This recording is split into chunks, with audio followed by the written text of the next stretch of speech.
You work hard, earn a decent living and still feel broke. Sound familiar? Too many Australians are doing everything right and struggling to stay afloat. I work full-time. I'm working from home today.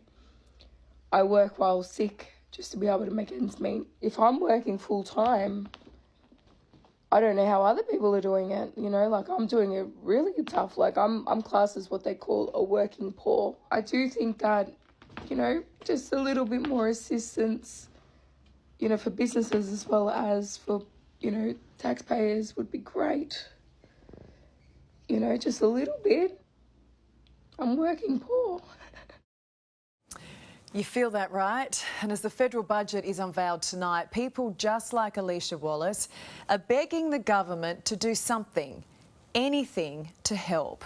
The single mum of two joins me from the central coast of New South Wales, along with small business owner Adam Thompson in Brisbane. Nice to see you both. Alicia, that was on TikTok. It was so emotional, and you call yourself the working poor. I think it's something that a lot of people can relate to. Can you just explain what you mean by that? So by working poor, I mean that we are working just to try and make ends meet, and we're also having to look at other avenues to go down to make more money just to be able to sustain our accommodation, food bills, insurance, and your everyday living expenses. And it feels like you can't get ahead without relying on buy now, pay later schemes. I can see your littlest. You've got Ivy and Lucas there in the background. They're very well behaved at the moment, by the way. But look, as you say, like you work full time. You earn $77,000 a year. But then after you've paid your rent, childcare for the two young kids, how much is left over for groceries, bills, and perhaps the odd treat for the kids? And what happens, say, if you or the kids get sick or there's an unexpected bill? That's the issue, is having to rely on those buy now, pay later schemes, or even a credit card to tie you over during those times. It's been quite difficult. I'm so sorry, my little one has been just biting me. Look, also, it's unfair of us to ask you to do this during witching hour, right? But like, there is a lot on your plate, and you're doing it on your own. It's scary, right? It is. It's scary because if you just have one thing happen, you can just end up being one of those people that are sleeping on the streets, that are like moving from hotel to hotel. It just takes one thing to happen, and that can be you, especially during, you know, the inflation costs. And that's scary. Even with job stability and things like that, anything can happen. And jobs aren't guaranteed these days, depending on funding. Alicia, have you thought about reaching out to any services like charities or food banks for a hand? I'd rather just try and shuffle the money around, because I want to leave that available for those who are doing it more tough than I am. I'm just scraping by. I see I've got a roof over my head, I've got job stability, and things will be okay in time. I just rather leave those services available for them, because I feel like that I'm taking from the more vulnerable people. Adam, I can see you nodding along to a lot of what Alicia is saying. You and your wife run two cafes. You've had the business for close to 10 years. How's it going for you? It's been tough. Like you said, we've been running for 10 years, and I would say that the last year has been the toughest year in that whole time. It's been like a perfect storm. The cost of every single item or service that we buy has gone up, and with people feeling the pinch with the increased cost of living, people have been actually spending less than usual. People are going out a bit less often. If they do come out, they might not have as much, and we're definitely feeling the pinch. It's like a perfect storm. So you're both working 10-hour days, basically 7 days a week, and you're not getting ahead. Are there those moments when you think, why are we slogging it out? Why are we working so hard? We're working harder than ever. And the thing is that when you're so busy doing the physical stuff, you're not able to find as much time to develop and grow your business.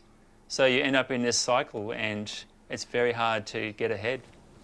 So if these inflationary pressures don't ease, what's the future look like, Adam? I've never seen as many cafes and restaurants closing as I'm seeing right now. and that started probably the middle of last year.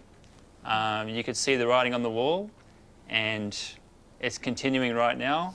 Well, I mean, I'm sitting here, I'm talking to two good, hard-working people, and this isn't the Australian dream, is it? It's meant to be you work hard, you get the rewards. We have the federal budget being handed down tonight. Adam, what do you want to see? What I've found is that our GST bill is the thing that seems to add up, and every quarter it's a real struggle to find the money that you've been putting aside for GST bills. So for me, I think that the government needs to do something drastic. What I'd like to see is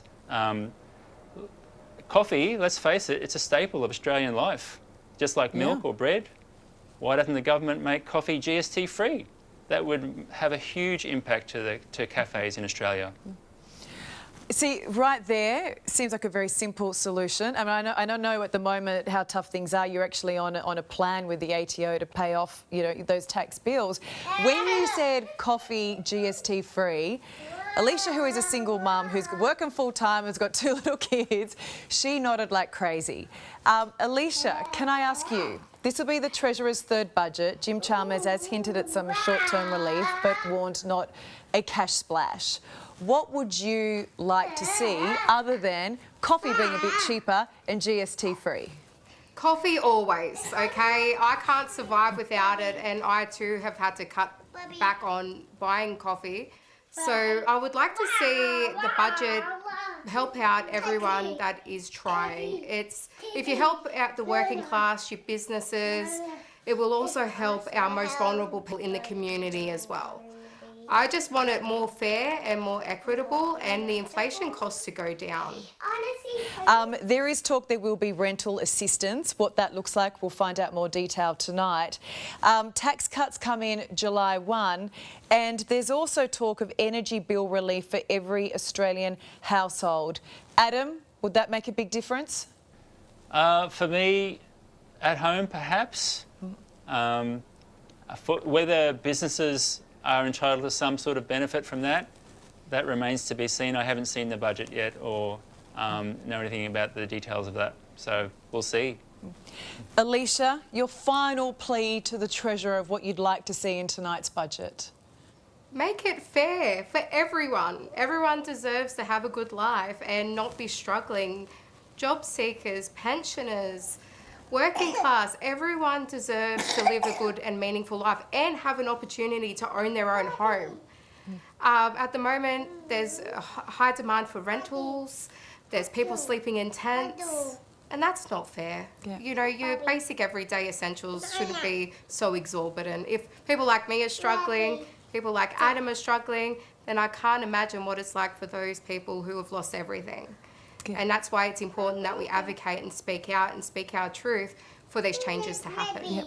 You know what, really well said. We know there's not a bottomless pit of money, but let's just hope that the money does go where it's needed most. So Alicia and Adam, thank you so much, and I do hope there's some good news for you both tonight. Thank you. Likewise. Thank you very much. Thank you. Thank you so much. You have a lovely night. And you too, Adam. You too, Alicia. Aren't they both just lovely people? And I really like the coffee idea.